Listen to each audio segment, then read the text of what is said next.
Hello प्यारे बच्चों, मैं आशा करता हूँ कि आप लोग खुश होंगे और अच्छे से पढ़ाई कर रहे होंगे। आज आप लोगों के सामने प्रश्नावली 1.4 प्रश्न नंबर 1। बताइए नीचे दी गई संख्याओं में कौन कौन परिमेय है और कौन कौन अपरिमेय है। इन संख्याओं में आपको बताना है, ये जो संख्याएं दी हुई है इसमें आपको बताना है कि कौन सा परिमेय है कौन सा अपरिमेय है। तो देखिए, परिमेय संख्याएं वे संख्याएं होती हैं जो करणीगत होती है, उनका वर्गमूल नहीं निकल सकता है। जैसे कुछ संख्याएं ऐसी होती है करणीगत भी होती है और उनका वर्गमूल निकल जाता है। जैसे 4 कड़ी में है तो 4 का वर्गमूल 2 हो गया, लेकिन कड़ी में 5 है तो इसका वर्गमूल नहीं निकल सकता, ये कड़ी से बाहर नहीं हो सकता। अब यहाँ पर आप देख रहे हैं 2 तो वास्तविक संख्या है, लेकिन यह कड़ी में 5 जो है करणीगत संख्या है, क्योंकि इसका वर्गमूल जो है नहीं निकल सकता। तो अगर करणीगत संख्या किसी वास्तविक संख्या के साथ जुड़ी है या घट रही है, तब भी जो है पूरी की पूरी संख्या अपरिमेय संख्या कहलाएगी, क्योंकि करणीगत संख्याएं अपरिमेय संख्याएं कहलाती है। तो यहाँ पर आपका देखा जाएगा कि 2 माइनस कड़ी में 5 अपरिमेय संख्या है।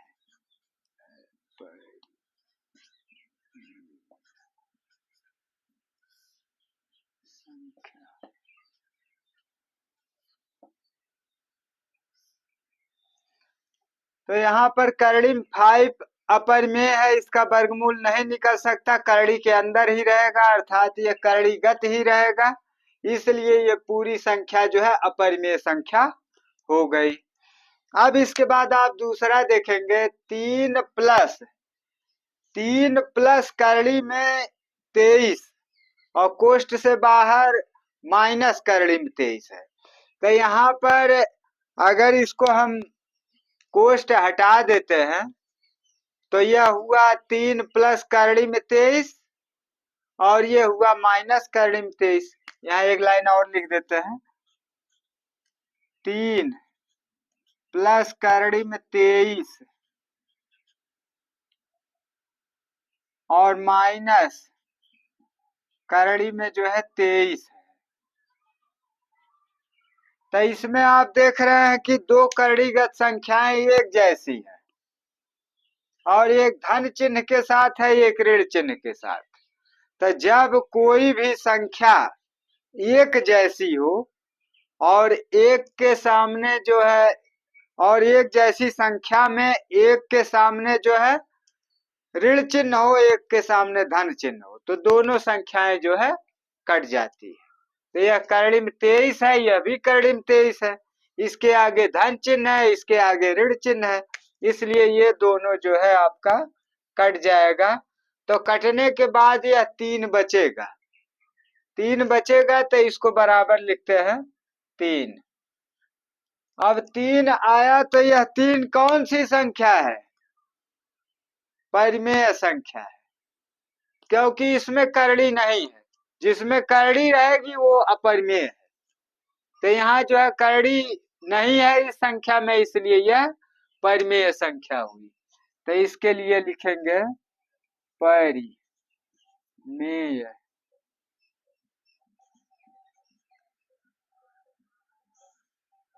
परिमेय संख्या।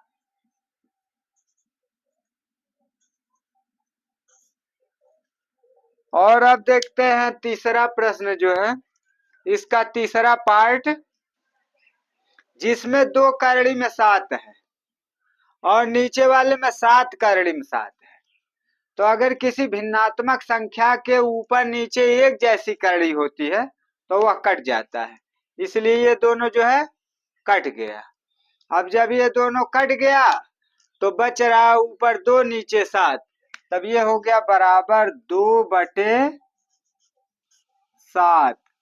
तो इसमें कहीं करड़ी नहीं है, तो जब करड़ी नहीं है तो इसका मतलब परिमेय संख्या है, तब इसको लिख देंगे परिमेय संख्या।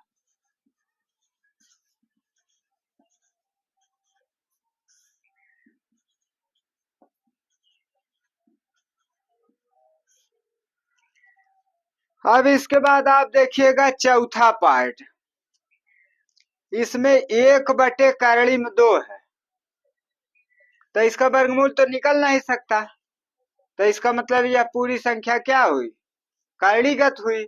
तो करणीगत संख्या अपरिमेय संख्या होती है, तो इसलिए यहां लिखेंगे अपरिमेय संख्या।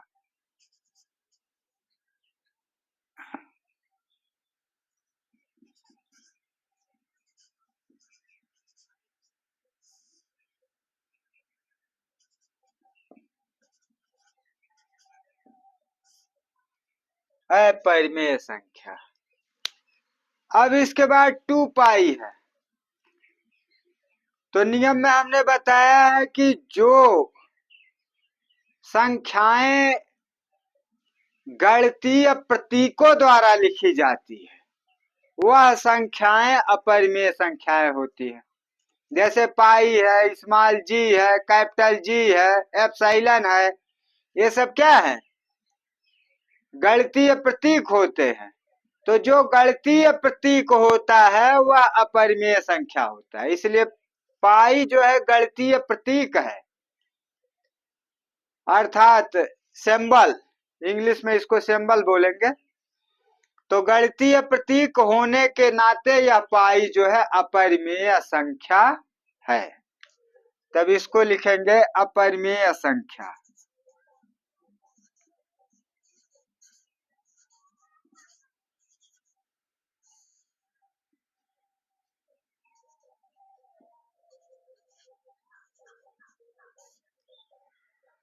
अब इसके बाद आप देखेंगे प्रश्न नंबर 2। प्रश्न नंबर 2 में दिया हुआ निम्नलिखित व्यंजकों में से प्रत्येक व्यंजक को सरल कीजिए। मतलब इन व्यंजकों को हल करना है। सरल करने का मतलब इसको हल करके छोटा कर देना है, अर्थात इसको हल करना है। तो हल करने के लिए पहला पार्ट देखिएगा। पहले पार्ट में है 3 प्लस करड़ी में 3 और दूसरे में 2 प्लस करड़ी में 2। तो यहां लिखते हैं 3 प्लस करड़ी में 3, अगले कोष्ठ में है 2 प्लस करड़ी में 2। तो इसके बीच में कोई चिन्ह नहीं है, इसका मतलब गुणन का चिन्ह है। तो इस पूरे का इसके साथ गुणा करना है। तो ऐसे गुणा करने के लिए पहले हम पहले वाले संख्या से इस पूरे कोष्टक वाले संख्या से गुणा करते हैं। तो यहां लिखेंगे बराबर 3, इस 3 को लिखेंगे और फिर इस कोष्ट वाला पूरा पद लिखेंगे 2 प्लस करड़ी में 2, और फिर इसके बाद प्लस चिन्ह के साथ करड़ी में 3 है, तो यहाँ प्लस चिन्ह के साथ करड़ी में 3 लिखते हैं और फिर अगले कोष्ट में यह कोष्ट वाला पूरा पद लिखते हैं 2 प्लस करड़ी में 2। तो यहाँ लिखेंगे 2 प्लस करड़ी में 2। अब कोष्ट बंद कर देंगे। तो एक बार फिर से देखिएगा, इसको इस पूरे से गुणा करेंगे, देखिए यहाँ लिखा हुआ है। फिर इसको इस पूरे से गुणा करेंगे, तो यहाँ करड़ी में 3, कोष्ट के अंदर 2 प्लस अंडर रूट 2। अब जो है इस 3 का 2 में गुणा करते हैं, 3 का 2 में गुणा करेंगे 6, 3 का करड़ी 2 में गुणा करेंगे तो यह करणीगत है, यह बिना करड़ी का है, तो इसलिए 3 करड़ी में 2 लिख देंगे, अंदर गुणा नहीं होगा। तब इसको लिखेंगे प्लस 3 करड़ी में 2। इसके बाद करड़ी में 3 का गुणा 2 में होगा, तो यह भी जो है करणीगत है, यह बिना करड़ी का है, तो इसलिए गुणा करने के बाद इसको साथ में लिख देंगे, उसके अंदर गुणा नहीं करेंगे। और करणीगत संख्या हमेशा पीछे लिखी जाती है, वास्तविक संख्या आगे, इसलिए इन दोनों का गुणा करने पर इसको लिखेंगे 2 करड़ी में 3, 2 को आगे कर देंगे, करड़ी 3 पीछे, जब इन दोनों का गुणा करेंगे तो 2 करड़ी में 3।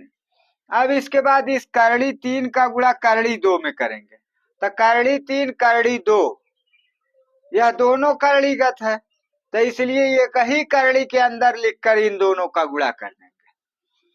तो प्लस लिखेंगे करड़ी में 3 × 2 अर्थात 3 दूनी 6, करड़ी में 6 हो गया। अब यहाँ पर देखिए जो एक जैसी करड़ी हो उसको आपस में जोड़ सकते हैं। तो इसमें एक जैसी कोई करड़ी नहीं है ना, इसलिए इसको ऐसे ही रहने देंगे। अब इसके बाद दूसरा पार्ट देखिएगा।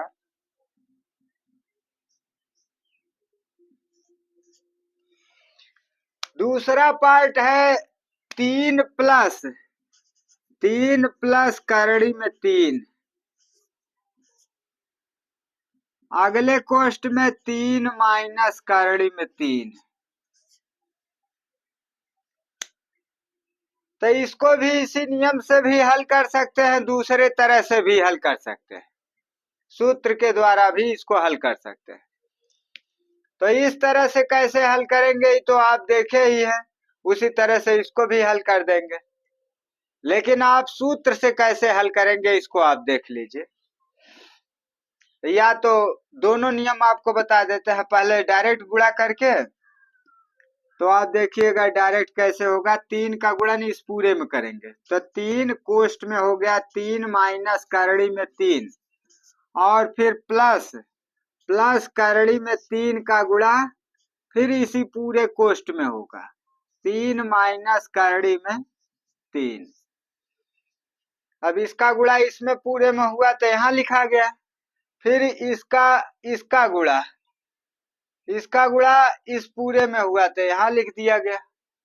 अब इसके बाद इस 3 का गुणा 3 में करते हैं, 3 त्रिका 9, फिर इस 3 का गुणा करड़ी 3 में, तो 3 करड़ी में 3 हो जाएगा, 3 करड़ी में 3, फिर इस करड़ी में 3 का गुणा 3 के साथ, तो करड़ी वाला पद पीछे रहेगा, इसको आगे कर देंगे, इसका दोनों का जब गुणा करेंगे तो इसको लिखेंगे प्लस 3 करड़ी में 3।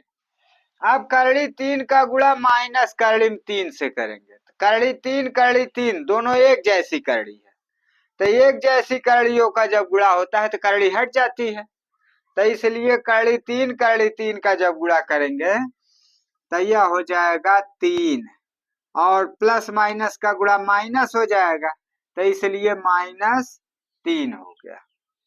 अब इसके बाद यहाँ आप बीच में देख रहे हैं, यह है जितनी करड़ी है उतने करड़ी यह भी है, और एक ऋणात्मक है एक धनात्मक।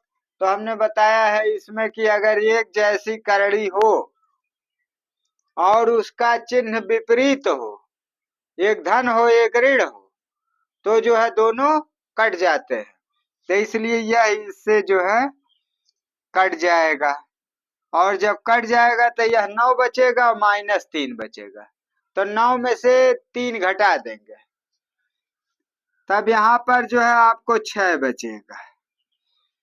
बचेगा। अब इसको जो है दूसरे तरीके से भी आपको बता देते हैं सूत्र द्वारा, तो यहाँ अथवा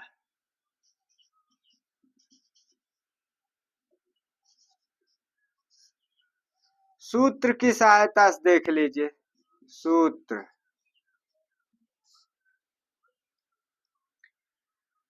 a + b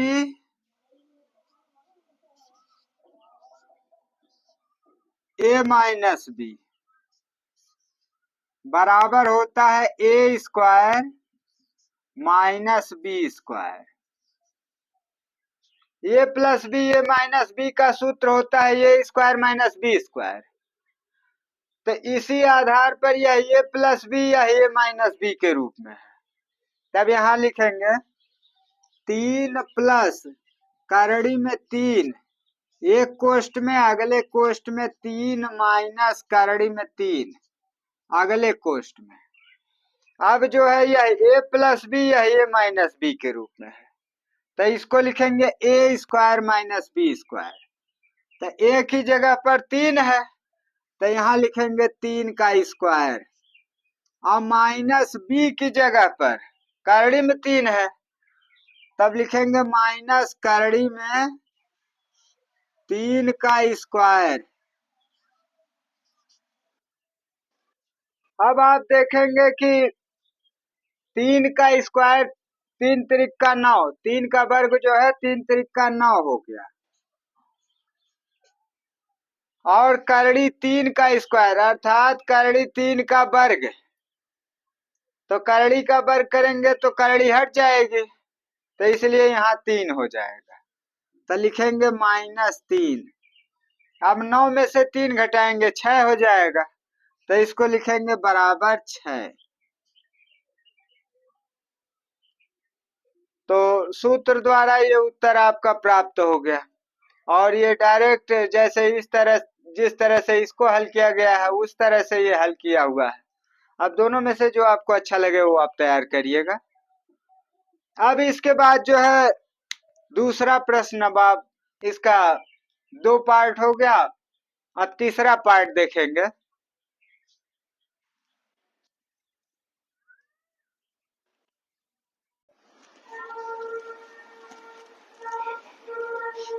अब आप देखेंगे इसका तीसरा पार्ट है। तीसरा पार्ट के लिए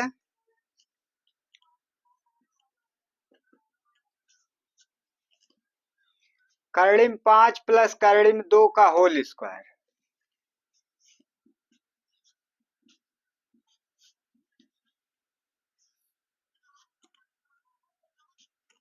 तो इसको हल करने के लिए हम सूत्र का प्रयोग करेंगे।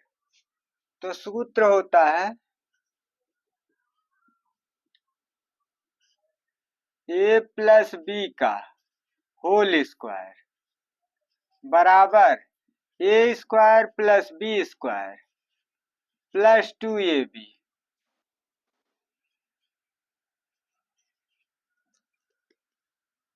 तो यहाँ पर जो है इसी सूत्र के आधार पर इसका विस्तार करना है। a square plus B square, तो a के जगह पर यह कर्णिम 5 है, तो कर्णिम 5 का स्क्वायर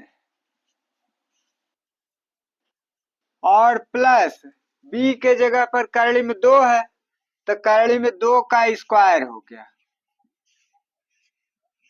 और प्लस 2 गुणे कर्णिम 5 हो जाएगा। 2 गुणे कर्णिम 5, क्योंकि 2 के साथ ये है और इंटू बी है, तो गुणे कर्णिम में 2, बी के जगह पर कर्णिम 2 है, तो 2ab अर्थात 2 गुणे कर्णिम 5 गुणे कर्णिम 2, क्योंकि ए की जगह पर कर्णिम 5 है और बी की जगह पर कर्णिम 2 है। अब यहाँ जो है a प्लस बी, कर्णिम 5 प्लस कर्णिम 2, a के जगह पर कर्णिम 5, b के जगह पर कर्णिम 2, तो यहाँ a square plus B square, कर्णिम 5 का स्क्वायर प्लस कर्णिम 2 का स्क्वायर प्लस 2ab, तो 2 गुणे कर्णिम 5 गुणे कर्णिम 2, a के जगह पर कर्णिम 5, b के जगह पर कर्णिम 2। अब इसके बाद इसको हल करते हैं। कर्णी का वर्ग करेंगे तो कर्णी हट जाएगी, तो यहाँ कर्णिम 5 का वर्ग करेंगे तो यहाँ 5 हो जाएगा, कर्णी 2 का वर्ग करेंगे तो यहाँ 2 हो जाएगा। और इसको जो है 2 आगे लिखेंगे और यह कर्णिम 5 यह कर्णिम 2, कर्णी में है इसलिए एक ही कर्णी में लिखकर गुणा कर देंगे, तो यहाँ लिखेंगे कर्णी में 5 दूना 10। अब ये 5 यह 2 दोनों जोड़ देंगे 7 हो जाएगा, तो लिखेंगे बराबर 7 और प्लस 2 करड़ी में 10, तो प्लस लिखेंगे 2 करड़ी में 10, तो 7 प्लस 2 करड़ी में 10 इसको लिखेंगे। अब इसके बाद चौथा पार्ट देखिएगा। चौथा पार्ट में है करड़ी में 5 माइनस करड़ी में 2, करड़ी में 5 माइनस करड़ी में 2, फिर अगले कोष्ट में है करड़ी में 5 प्लस करड़ी में 2, करड़ी में 5 प्लस करड़ी में 2,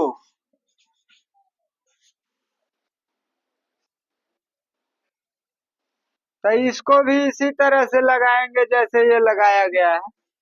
पहले चलिए विस्तार रूप में लगा देते हैं। तो करड़ी 5 का गुणन इस पूरे के साथ कर रहे हैं, तो करड़ी 5 और ये पूरा, करड़ी में 5 प्लस करड़ी में 2 और फिर माइनस करड़ी में 2 के साथ, माइनस करड़ी में 2 के साथ फिर यही पूरा का पूरा पद लिखेंगे, अर्थात करड़ी में 5 प्लस करड़ी में 2। अब फिर दोबारा देखिएगा, करड़ी में 5 का गुणा इस पूरे में करते हैं, तो यहां लिखा हुआ है माइनस करड़ी में 2 का गुणा इस पूरे में करते हैं, तो माइनस करड़ी में 2 और ये वाला पद जो है इसके सामने लिखा हुआ है।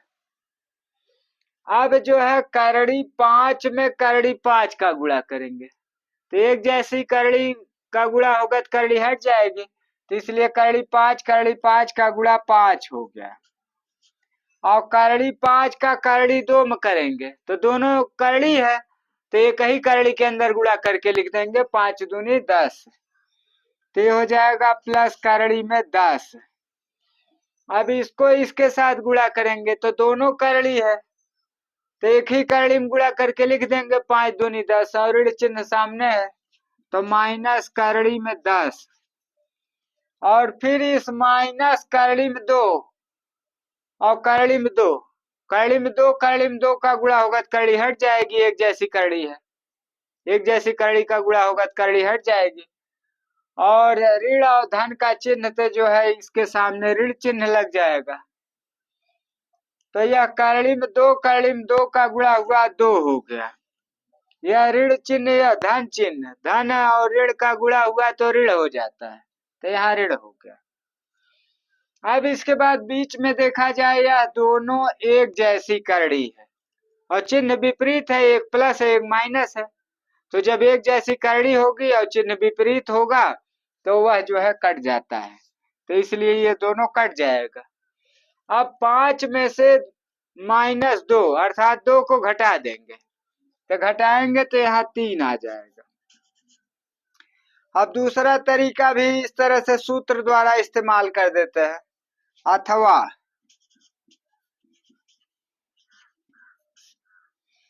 सूत्र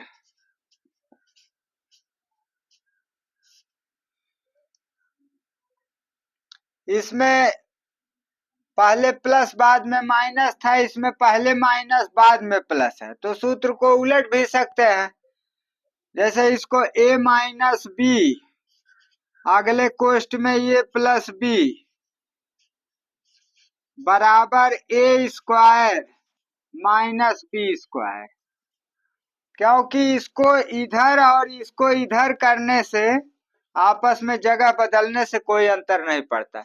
जैसे 3 गुणे 4 करिए तो 3 चौका 12 और 4 गुणे 3 करिए तो 4 तिया 12, दोनों स्थिति में उतना ही उत्तर आता है।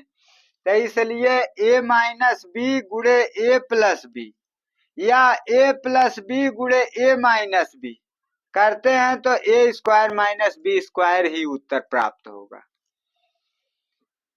तो अब यहाँ पर जो है इस प्रश्न को नीचे लिखते हैं, करड़ी में 5 माइनस करड़ी में 2, एक कोष्ठ में अगले कोष्ठ में करड़ी में 5 प्लस करड़ी में 2, तो a minus b a plus b के रूप में हो गया। अब a square minus B square, तो a स्क्वायर की जगह पर करड़ी में 5 तो करड़ी में 5 का स्क्वायर हो गया, और माइनस बी स्क्वायर तो b की जगह पर करड़ी में 2 तो करड़ी में 2 का स्क्वायर हो गया। तो a minus b a plus b a square minus B square, तो यह भी जो है a minus b a plus b के रूप में है, तो a square minus B square, a की जगह पर करड़ी में 5 b की जगह पर करड़ी में 2, तो करड़ी का स्क्वायर होगा तो करड़ी हट जाएगी, तो ये दोनों करड़ियां हट जाएंगे, तो ये हो जाएगा इसका करड़ी हटा तो 5 हो जाएगा और इस स्क्वायर का वर्ग हुआ करड़ी हटा तो 2 हो जाएगा। अब 5 में से 2 को घटा देंगे तो 3 आ जाएगा, तो इसका उत्तर 3 हो गया। अब फिर जो है अगला प्रश्न देखिए।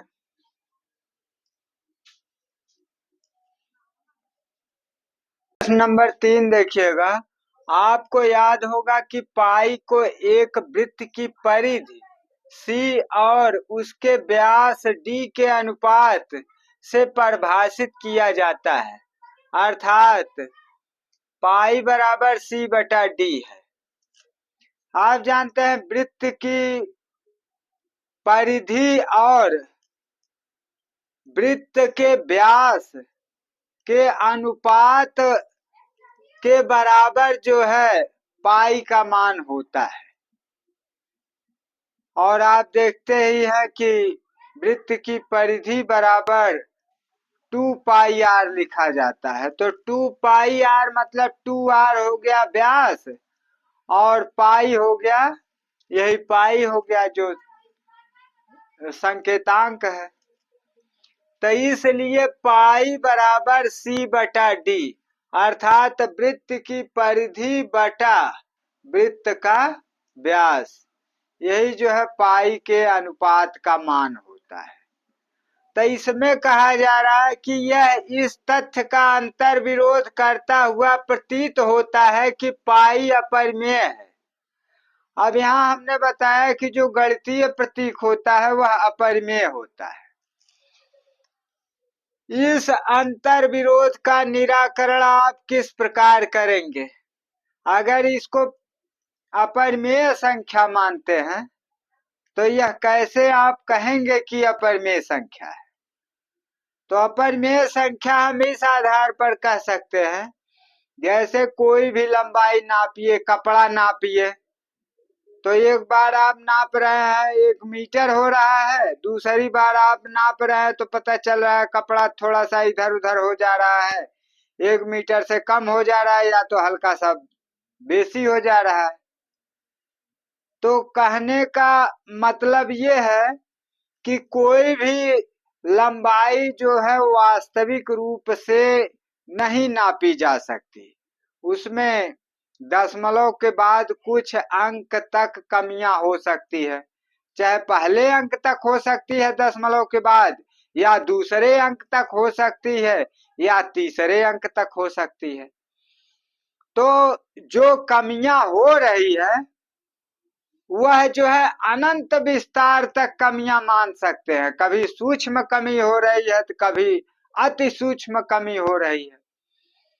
तो इसलिए अगर सी और डी को नापने में सूक्ष्म कमियां हो रही है तो इसका मतलब इसके अनुपात का जो मान है वह अपरिमेय है, क्योंकि पूर्ण रूप से वास्तविक नहीं है, और जो पूर्ण रूप से वास्तविक नहीं है वो अपरिमेय ही माना जाता है। तो इसलिए यहाँ पर पाई का मान जो है अपरिमेय माना जाता है, क्योंकि सी और डी की माप जो है वास्तविक रूप से पूर्णतः सत्य नहीं होती है, थोड़ी बहुत उसमें कमियां हो जाती है नापते समय। तो आप इस चीज को देखिएगा, इसका कोई अंतर विरोध नहीं है।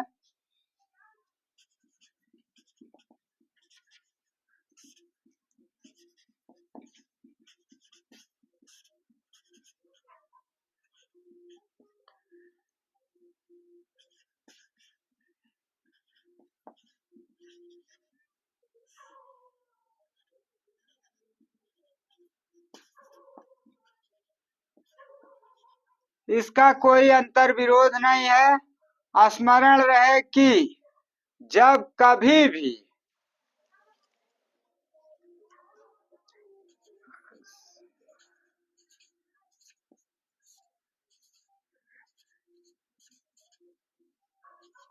कि जब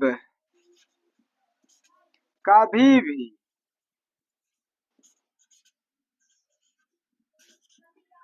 जब कभी भी एक स्केल से या जब कभी भी एक स्केल से या स्केल से या किसी या अन्य युक्ति से या किसी अन्य युक्ति से लंबाई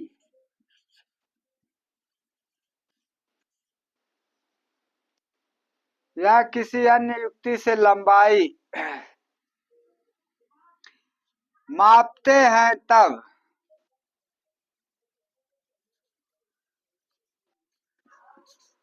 मापते हैं तब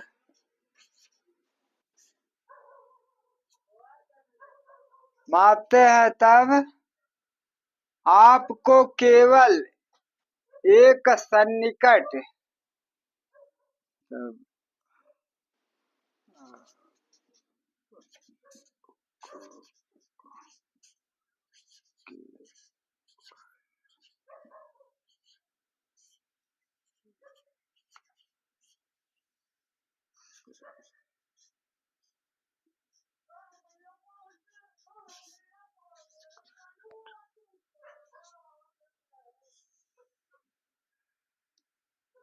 आपको केवल एक सन्निकट परिमेय मान प्राप्त होता है।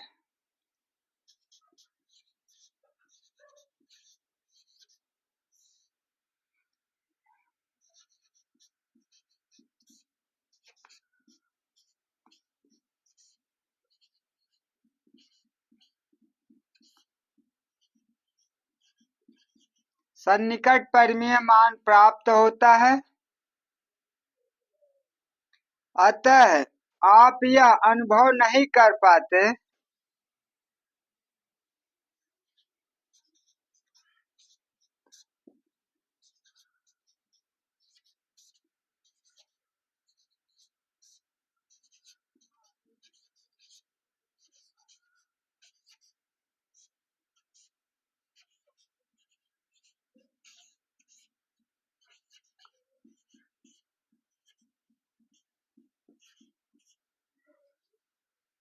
आप यह अनुभव नहीं कर पाते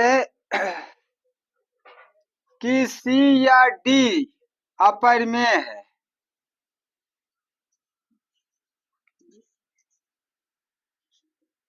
C या D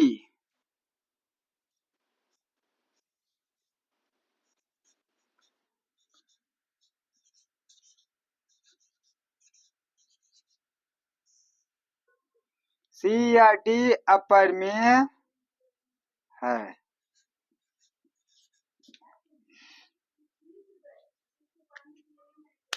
तो यहाँ पर आप देख रहे हैं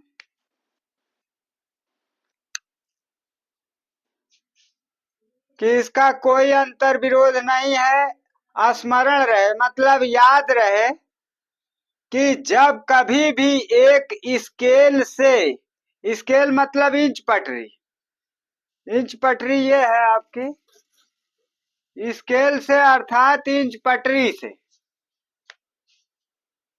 या किसी अन्य युक्ति से या कोई दूसरा युक्ति हो, जैसे कोई सिस्टम होते हैं बड़े बड़े क्लासों में, तो किसी अन्य युक्ति से लंबाई मापते हैं तब आपको केवल एक सन्निकट परिमेय मान प्राप्त होता है। तो आपको जो है एक सन्निकट मतलब जैसे 1 मीटर माप रहे हैं तो 1 मीटर और कुछ मिलीमीटर कम हो रहा है या कुछ मिलीमीटर ज्यादा हो रहा है, ऐसे मान जो है आपको प्राप्त होते हैं, तो उसी को सन्निकट कहते हैं। अतः आप यह अनुभव नहीं कर पाते कि C या D अपरिमेय है, तो इसलिए आप यह स्पष्ट नहीं कर पाते कि C और D का मान क्या है, तो इससे हम मान लेते हैं कि यह अपरिमेय है।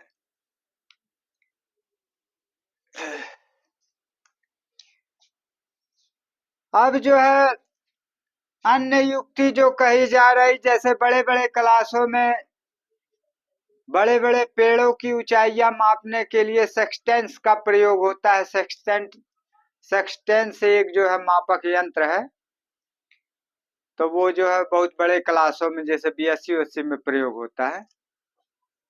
तो उसके बारे में अभी आपको जानने की कोई जरूरत नहीं है। कहने का मतलब ये स्केल से जब नापते हैं तो थोड़ी बहुत कमियां हो जाती है, तो उसी के बारे में ये बताया जा रहा है।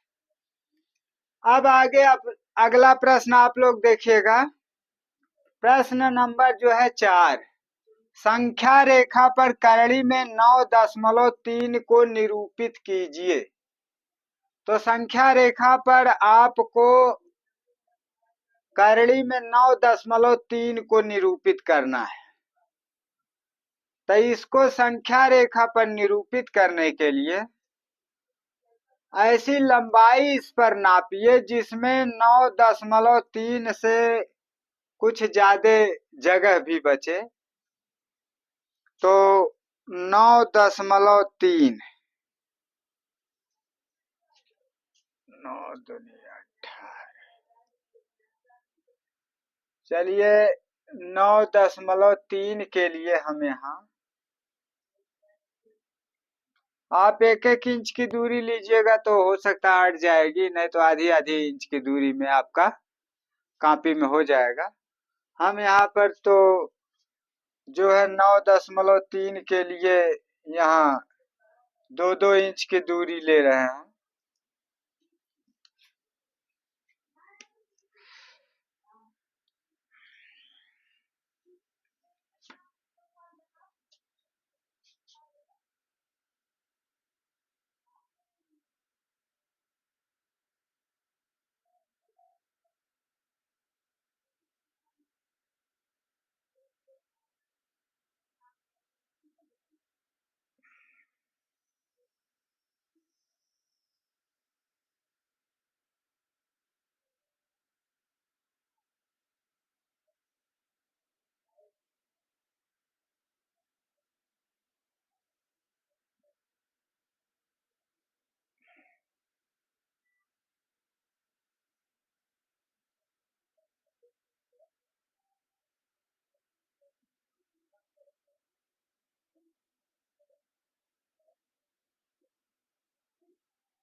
अब यहाँ पर आप देखिएगा, ये पूरा यहाँ से यहाँ तक 9.3 लंबाई ले लिया गया है, और इधर यहाँ से यहाँ तक 1 लंबाई ले लिया गया है। तो इसको हम प्रदर्शित करते हैं। ये 0 से शुरू करके 1 तक ये लंबाई, मतलब यहाँ से यहाँ तक की लंबाई 1 है, और यहाँ से लेकर यहाँ तक की पूरी लंबाई 9.3 है।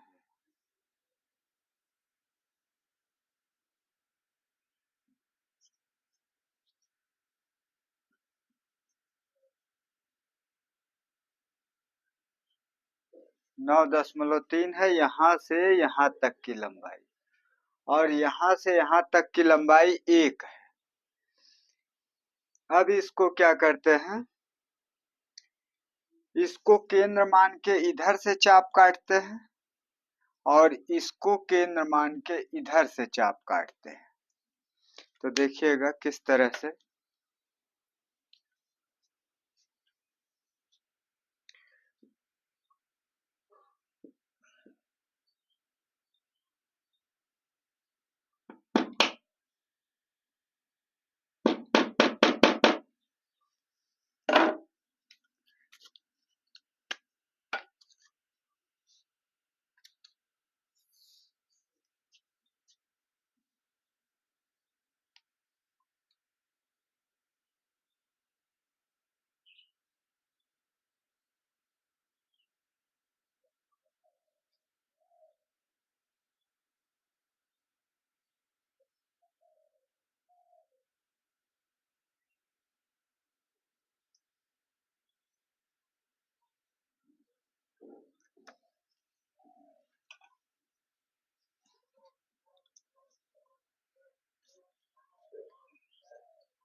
अब इसके बाद इन दोनों कटे हुए चापों को मिलाता हुआ डॉटेड लाइन आगे पीछे करते हैं।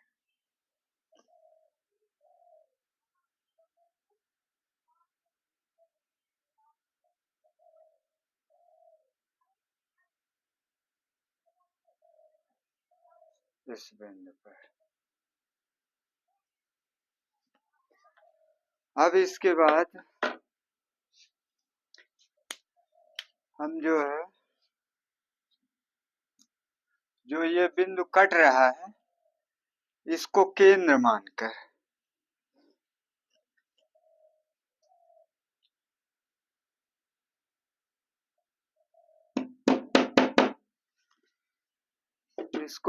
मानकर और यहाँ से यहाँ तक की दूरी को त्रिज्या लेकर एक चाप लगाते हैं।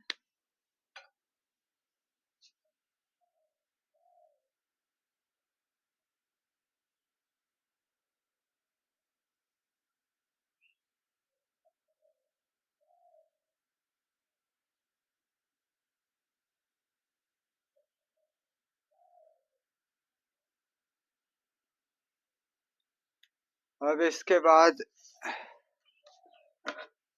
फिर ये जो शून्य वाला बिंदु है इसी के सीध में लंब दिशा में एक चाप लगाते हैं। लंब दिशा में इसको एक रेखा खींचते हैं।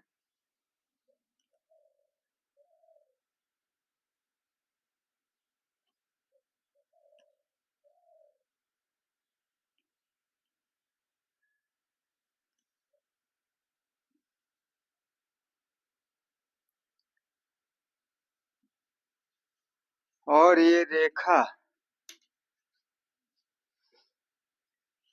इस वृत्त पर जिस बिंदु पर काटता है उसको केंद्र मानकर और जिस बिंदु पर काटता है उसको लेकर और इस शून्य वाले बिंदु को लेकर एक चाप ऐसे खींचते हैं। तो अब देखिएगा यहाँ पर शून्य वाले बिंदु को केंद्र मान रहा है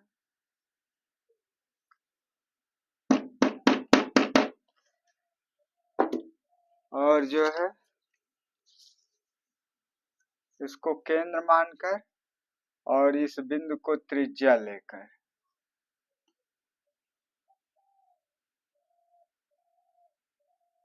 एक चाप खींचते हैं।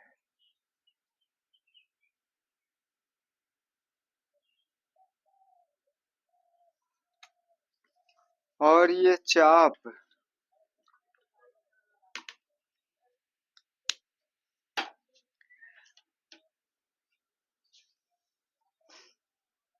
अब ये चाप जिस बिंदु पर इस लाइन को काटता है इस रेखा को वही करड़ी में 9.3 का मान है। यह बिंदु करड़ी में 9.3 का मान है अर्थात संख्या रेखा पर करड़ी में 9.3 का स्थान यहीं पर होगा।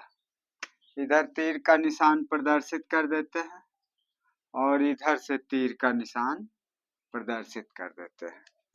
तो इस तरह से आप एक बार फिर से देख सकते हैं कि यह एक सीधी रेखा हमने खींचा और इस रेखा पर यहाँ से ले करके और यहाँ तक की दूरी को 9.3 लंबाई नापा या सेंटीमीटर में नापिए चाहे इंच में नापिए जिसमें आपके कॉपी में नप सकता है।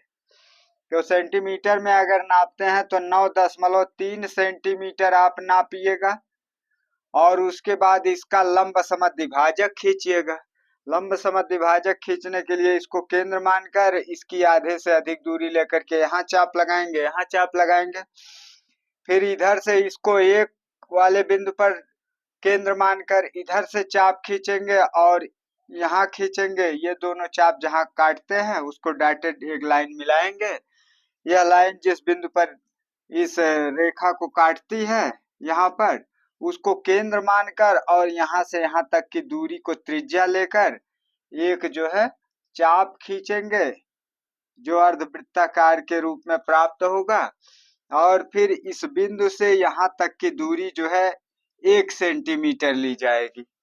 अब फिर इसको केंद्र मानकर और यहाँ इसको केंद्र मानकर और इस पर एक लंब रेखा खींची जाएगी, जो लंब रेखा जा करके इस वृत्त को काटती है। जिस बिंदु पर काटती है उतनी दूरी ले करके एक चाप इस तरह से खींचा जाएगा। यह चाप इस रेखा को जिस बिंदु पर काटता है वही जो है करड़ी में 9.3 का मान प्राप्त होगा, अर्थात संख्या रेखा पर करड़ी में 9.3 का निरूपण इसी बिंदु पर होगा। अब अगला प्रश्न देखिएगा।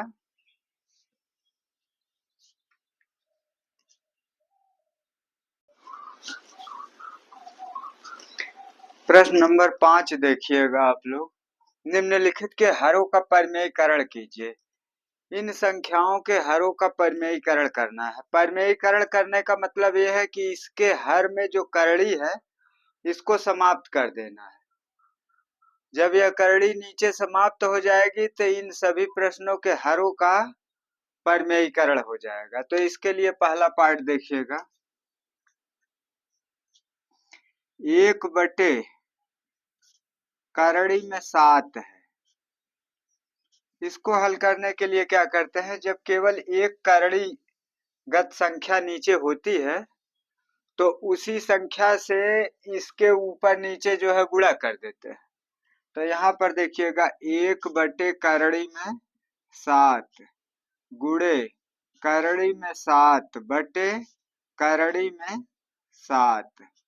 अब ऊपर करड़ी में 7 का 1 के साथ गुणन हुआ तो 1 से गुणा होगा तो कोई अंतर नहीं पड़ेगा, इसलिए करड़ी में 7 हो गया। अब बटे में नीचे जो है करड़ी 7 का 2 बार गुणा हो गया।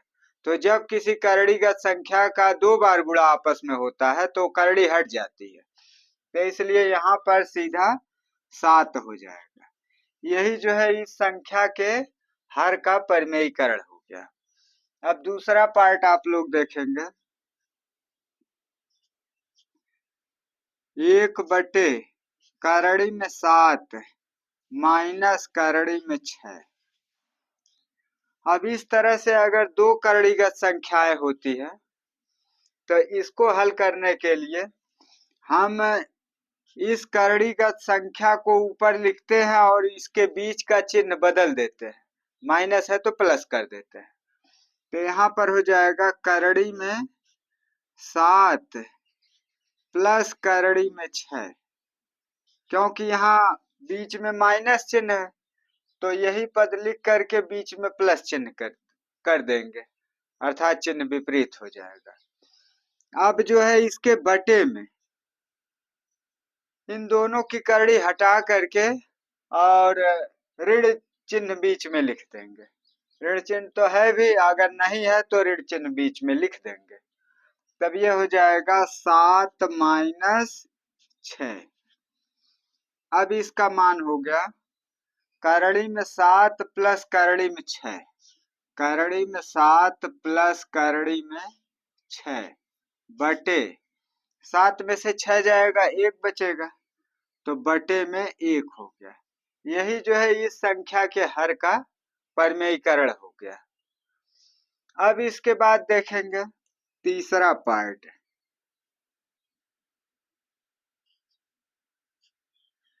तीसरे पार्ट में है 1/, करड़ी में 5 और प्लस करड़ी में 2। तो इसको हल करने के लिए भी यही रूल्स लगाएंगे जो इसमें लगा हुआ है। अब इसको ऊपर लिख देंगे, इसके बीच प्लस का चिन्ह है तो यहाँ जो है माइनस का चिन्ह लगा देंगे। तो करड़ी में 5 माइनस करड़ी में 2, यही पद ऊपर लिखेंगे और बीच का चिन्ह बदल देंगे, धन है तो ऋण हो जाएगा। और बटे में यही संख्या करड़ी हटा करके लिखेंगे, दोनों की करड़ी हट जाएगी और बीच में ऋण का चिन्ह आ जाएगा। तो यहाँ लिखेंगे 5 माइनस 2। नीचे हमेशा करड़ी हटाने के बाद बीच में ऋण का चिन्ह आएगा। यहाँ भी करड़ी हटाने के बाद बीच में ऋण का चिन्ह आया हुआ है।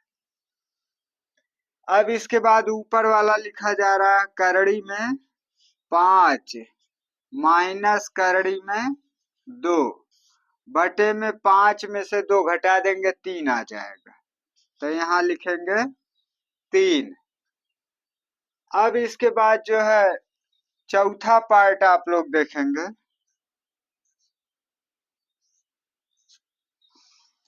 चौथे पार्ट में है 1 बटे करड़ी में 7 माइनस 2। तो यही पद चिन्ह बदल करके बीच वाला यहाँ पर लिख देंगे ऊपर। तो इसको लिखेंगे करड़ी में 7 प्लस 2। यही पद लिखेंगे ऊपर और चिन्ह इसका बदल देंगे। ऋण है तो धन हो जाएगा। और नीचे जो है करड़ी हटाकर 7 की करड़ी हटा देंगे, 7 हो जाएगा। और इस 2 में करड़ी नहीं है इसलिए इसका वर्ग कर देंगे। तो लिखेंगे 2 का वर्ग। अब जो है बीच में ऋण का चिन्ह लगा देंगे, बीच में जो है ऋण का चिन्ह लगा देंगे। तो हमने बताया है कि इसके हर में हल करने के बाद इसको बीच में ऋण का चिन्ह लगाएंगे हमेशा। और ऊपर जो पद लिखेंगे यही पद लिखेंगे ऊपर और चिन्ह बदल देंगे। यहाँ ऋण है तो यहाँ धन कर देंगे। अब इसके बाद इसको हल करते हैं तो बराबर हो जाएगा करड़ी में 7 प्लस 2 बटे में 7 माइनस 2 का वर्ग जो है 4 हो जाएगा। तो यहाँ 4 लिखेंगे। अब 7 में से 4 को घटा देंगे 3 आ जाएगा। तो इसको लिखेंगे बराबर करड़ी में 7 प्लस 2 बटे 7 में से 4 जाएगा 3। यही जो है इसका मान प्राप्त हो गया। चारों पद आपके परिमेयीकरण के जो है सॉल्व कर दिए गए। तो हमने बताया कि परिमेयीकरण के लिए क्या करते हैं, हर से जो है करड़ी को समाप्त करते हैं। यही जो है हर का परिमेयीकरण कहलाता है, जिसमें आपने देखा इसके हर से करड़ी समाप्त हो गई, इसके हर से करड़ी समाप्त हो गई, इसके हर से करड़ी समाप्त हो गई, इसके हर से करड़ी समाप्त हो गई। इसका मतलब इन संख्याओं का जो है परिमेयीकरण हो गया, इनके हर का परिमेयीकरण हो गया। परिमेयीकरण मतलब परिमेय संख्या के रूप में इनका हर जो है प्राप्त हो गया। इसी पर समाप्त करते हैं। अब जो है 1.5 प्रश्नावली जो है चालू की जाएगी। तब तक के लिए